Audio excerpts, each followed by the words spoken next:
Hey, happy Halloween, kiddos. I know you're not watching this video on Halloween, but it's Halloween morning. I am waiting on the rest of my costume, but I still look good, so it doesn't matter. Okay, so we're still in that pre-topic C module 2. We're learning one-step equations. I'm going to teach one-step equations probably a little different than any of your other teachers have. You have seen basic one-step equations before. Very basic one-step equations. And I'm saying you have. Most of you have.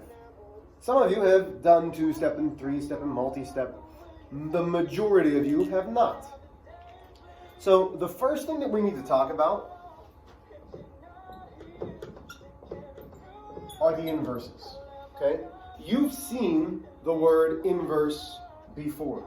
Okay, we've seen additive inverse, -7 plus 7 equals 0. That's going to come in today. We've also seen a multiplicative inverse, where let's say we have 7, we have to multiply by 1/7 to get a 1. Well, today we're going to use inverse operations. The reason that we're using inverse operations, and you're going to hear me say this a lot, the goal of any equation is not necessarily to solve, okay? I don't like when people are like, oh, we're going to solve the equation. No, the goal of any equation is to isolate the variable. So when I say isolate the variable, that means to get it by itself. And when I say by itself, I mean there can only be one of them. So one x, one y, one z, not -3 x's. Not 1/2 of an x, just one x. That's all we're going to want. That's isolated. Well, to isolate that variable, we either need to get nothing else on that side or just have one of the variables. Well, to do that, we use these inverse operations. If we have addition, the inverse is subtraction. Relatively easy. Well, the inverse of subtraction is addition. And right now you're saying, Mr. H, don't get it. Yeah, I know. I'm telling you that think about all of the adding and subtracting stuff we've done on the number line. If I have +3, what do I need to get it back to 0? Oh, well, I need a -3. If I'm already at -3, oh, goodness gracious, excuse me. If I'm at a -3, what do I need to get back to 0? A +3. Because again, it comes down to either having nothing besides the variable on that side or just one variable. So having 0 stuff is important. Well, what about multiplication? The inverse of multiplication is really multiplying by the reciprocal. Well, we call that, though, division. Okay? So if I have multiplying by 7, the inverse is multiplying by 1/7 or dividing by 7. Same idea. If we've already got a division problem, let's say we're dividing by 4, the inverse of dividing by 4 is multiplying by 4. Okay? So these are our inverse operations. Why, again, do we use inverse operations? Because the goal for any equation is to isolate. And again, isolate means to get by itself. So the goal for any equation is to isolate the variable. We're using the inverse operations to isolate that variable. Some examples. We could have x equals. We could have z equals. We could have equals p.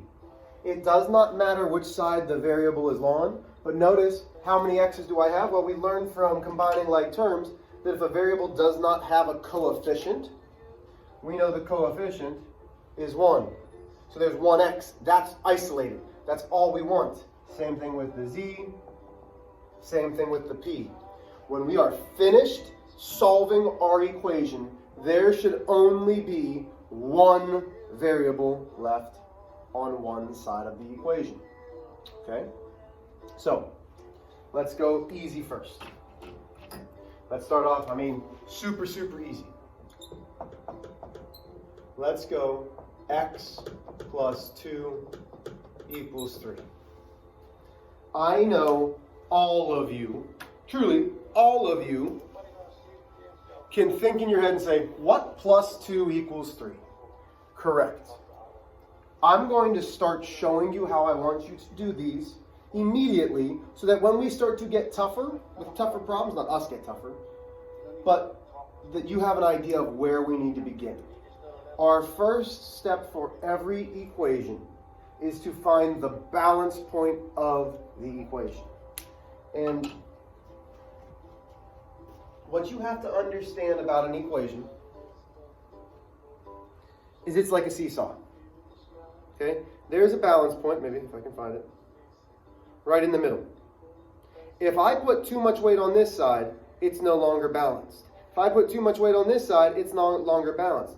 But if I have 4 fingers on this side, 4 fingers on this side, it's nice and balanced. So if I remove 4 fingers to keep it balanced, I'd have to remove 4 fingers from this side. Okay? If I add 4 fingers, what do I need to do to the other side? Add 4 fingers. So we need to figure out how to balance this equation. So the first thing that we're going to do is find the balance point by drawing an inverse line. So the balance point of any equation is the equal sign. That's the middle of the equation. My inverse line will just be a dashed line. Every equation you get, I want to see you putting the inverse line. And you're saying, okay, why? If I have x plus 2, the goal is to isolate the variable. That means I want just an x on this side. In order to do that, I need to move the positive 2. Well, where am I going to move the positive 2? To the other side. Well, how do I do that? Oh, if I'm moving something to the other side, I have to cross that inverse line, which means I have to do the inverse operation. So we don't care about the x right now. We're only worried about the positive 2. That is plus 2. That is a constant. Constants can be added or subtracted. So if it's a positive 2, the inverse of that constant is minus 2. This is really positive 2 plus a negative 2. That's the inverse operation. That's the additive inverse. We know that really gives us 0. But if I've taken 2 away from one side of my balance, I've got to take 2 away from the other side to keep it balanced. So now I have 1. Do I need to put 0? No. I know that 2 minus 2 is 0. Anything plus 0, is that anything? Well, what didn't I touch on that left-hand side? The x. So now I have x equals 1. I have now solved my equation. This is the answer. Can I check it? Absolutely. Go back to your original. X plus 2 equals 3. This is saying x is 1. That means we can substitute it back in for x. So now I can say, okay, if x is 1, I can take this x and replace it with a 1. Does 1 plus 2 equal 3? Well, goodness gracious, I hope so. Am I going to have you check every problem? Nope. I don't even care if you check any of them. Honestly, I don't need to. Some of you probably should. Okay? Let's take a look at some that are a little bit tricky. So remember, this one had a constant. So let's do this example over here. Let's go 7 plus x equals 4. First step, find your balance point. The balance point is the equal sign. Then we're going to put our inverse line. Then you're going to say, do I have a constant or do I have coefficients? Remember, a constant is a number without a variable. A coefficient is a number next to the variable. Well, I only have a constant. So I'm looking at adding or subtracting. What type of constant is that? Is it positive? Is it negative? Because this is where a lot of you will make mistakes. It is positive. So in order to get rid of 7 from that side of the balance, we have to subtract 7. 7 minus 7 is 0. So I can cross those out because I know that if I put 0 down here, I put a plus x. I know 0 plus x is just x. But notice right now, my balance is off. I've taken 7 away from one side. This side's way up high. So what do I need to do to this side? Oh. I need to take away 7 from this side. So now I have 4 minus 7. Okay, our adding and subtracting rules come in handy. Well, they're different signs. 4, negative 7. 7's bigger. 3, negative 3. Okay, this is using the inverse operation of subtraction. Well, does the same thing hold true for addition? Well, let's see. So let's go 5 equals x minus 12. First step, find the balance point, draw your inverse line. Do I have a constant? Do I have a coefficient? I have a constant. It's not just 12, it's negative 12. The inverse of minus 12 is adding 12. Why? Because negative 12 plus 12 is the additive inverse. That gives me 0. Well, 0, if I add 0 to anything, it just leaves me with the anything. But notice how I've got all of this work on one side. I've gotten rid of 12. I've completely changed that problem. The balance is off. So I come over here. I also have to add 12. That gives me 17.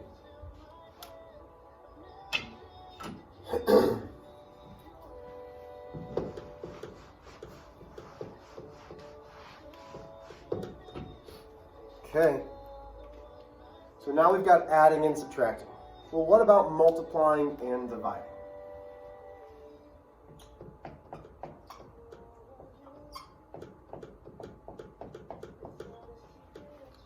So now I've got something that says 3x equals negative 12. First step, find the balance point, draw my inverse operation line. Then I say, do I have a coefficient or do I have a constant? If it's a constant, we know we're going to add or subtract. If it's a coefficient, we either multiply or divide. What does it mean when I have a number smack dab up against a variable? I hope you said to yourself, that means multiplication. This is 3 times x equals negative 12. Well, what's the inverse of 3? Well, I could multiply by 1/3 to get 1, or we can divide. Now watch what happens here. 3 divided by 3. What is 3 divided by 3? That's 1. 1 what? 1x. Well, I know x is the same as 1x. So I'm just going to get rid of that 1x. Even though we know 3 divided by 3 is 1, it isolated the variable. That's really the multiplicative inverse. Well, but I changed this side. I had 3x's, now I only have 1x. So what do I need to do? The same thing, the inverse operation. So now I need to think, okay, negative divided by a positive is negative. 12 divided by 3 is 4.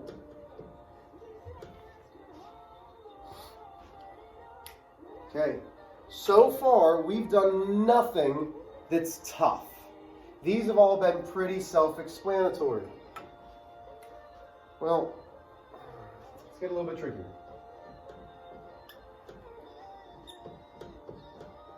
Negative p equals 7. The question that I want to ask you, do I have my variable isolated? Some of you are probably saying, yep, there's just one p over there. Some of you are going, no, that's not quite right. Well, let's read the problem again. Negative p equals 7. Well, let's look at all of our answers so far. We had x equals negative 3, 17 equals x equals negative 4. Well, are there negatives with any of those variables? No. Again, let's go back to what we learned in combining like terms. We know that if there's no coefficient, there's an invisible 1.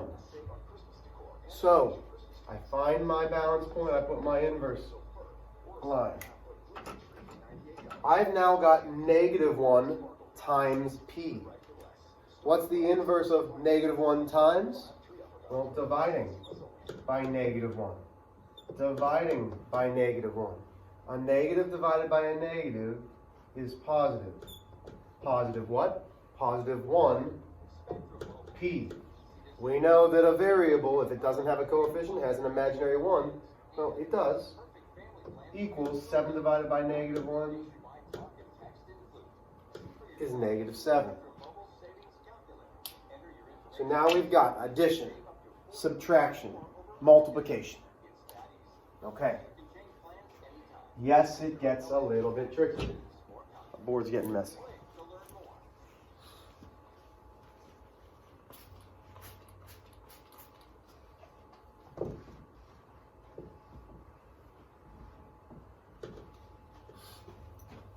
So,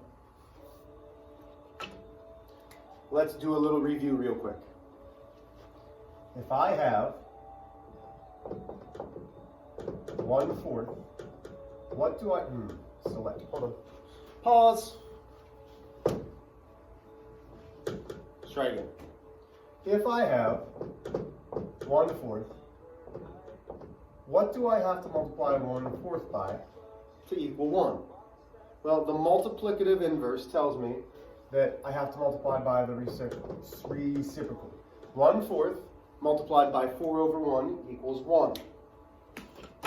The same thing holds true when we're doing equations. Let's say I've got y divided by 4 equals 3. Y divided by 4 equals 3. Okay? Another way to think of this, and you don't have to, but another way to think of this is as 1/4 y equals 3. That is the same thing. Because this isn't 4 y's, this is 1/4 of a y, because remember, y has a 1 there. Well, if I showed you 1/4 times y, we could divide or we could multiply by the reciprocal. So if I multiply this one by 4 over 1, I would multiply this one by 4 over 1. Okay, well, but that's not our problem, Miss Rach. This is our problem. Exactly. But if this is the same as this, I'm going to multiply both sides by 4 over 1. And eventually you're going to stop putting the 1 because 4y divided by 4. That's really what's happening. This is 4y divided by 4. Well, 4 divided by 4 is just 1y. 3 times 4 is 12. Do I need to put 12 over 1? Absolutely not. Absolutely not. And I told you, this is a little bit trickier. It is. So let's do 2 more, and then I'll let you work on your homework.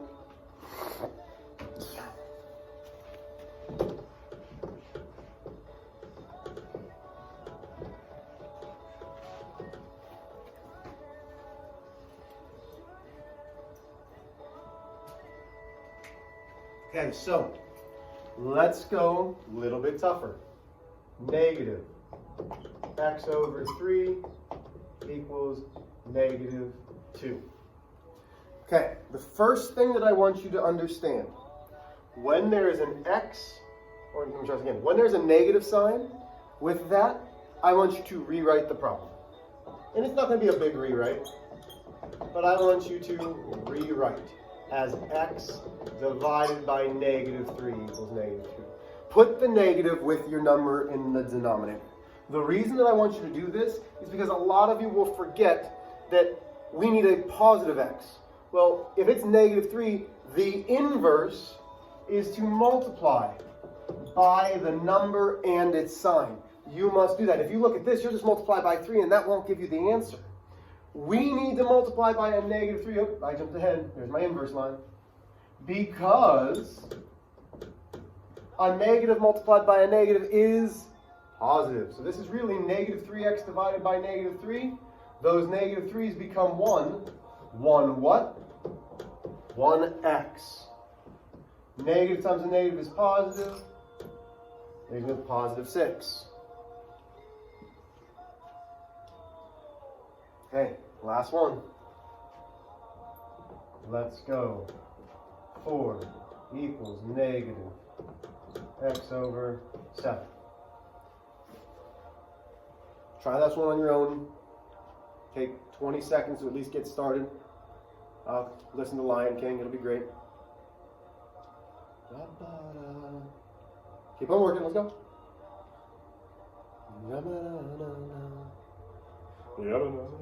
I can't sing, it's alright. Okay. So inverse line. And then I'm going to say, oh man, there's a negative I want to rewrite. So again, I want to rewrite 4 equals, can we see this? Yeah, we can. 4 equals x divided by -7. Now I can put my inverse line. Okay, division, so I need to multiply. Oh, notice how I'm putting it in the top because it's really -7/1. X times -7 divided by -7, those are 1. 1 what? 1x equals. But don't forget, if I do something to this side that changed the problem, which it did, we need to multiply on the other side too. So that gives me -28. When I say show work, you must show your work whether you can do it in your head or not. Mr. H, that's not fair.